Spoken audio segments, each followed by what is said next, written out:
Со Максо да се сретнеме во парка, не во болница. Диши ако смееш, ова се само дел од пораките кои кумановчани ги испратија на денешниот протест поради проблемите со загадениот воздух. Тие се гневни што нивниот град последниве денови е меѓу најзагадените во светот. Велат институциите мора да се фатат за работа, бидејќи не веруваат дека се превзема нешто.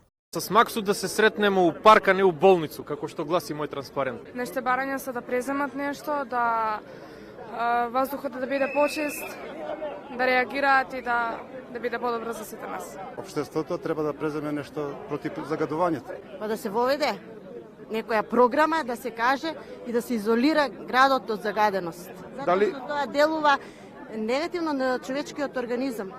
Дали имате информација дали се превземаат некакви мерки? Локалната власт дали презема мерки? Сите надлежни државата локалната. Па не верувам.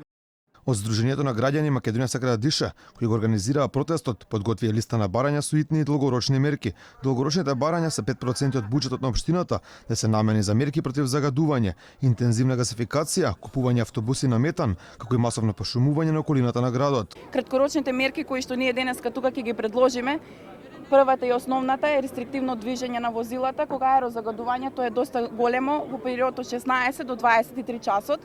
Исто така би сакали бесплатен јавен превоз кој што ќе е субвенциониран од општината Куманово, ваучери за купување на велосипеди.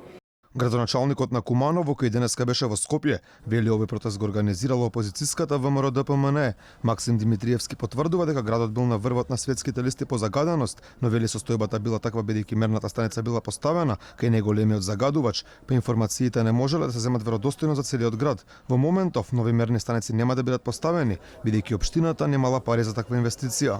Прашаме колку тоа би не чилнело некаде од 150 до 200.000 евра, што е сериозна сума за нашиот скромен буџет, бидејќи знаете дека општината е веќе подолг временски период под финансиска блокада и работиме со минимална резерва. Не само кумановци, денеска на протест поради загадениот воздух излегоа и жителите на Скопски Ѓорче Петров и Струмица. Ѓорче Петровци порачаа дека нивната населба била Скопски Чернобил, струмичани пак побараа во нивниот град да им биде вратен чистиот воздух.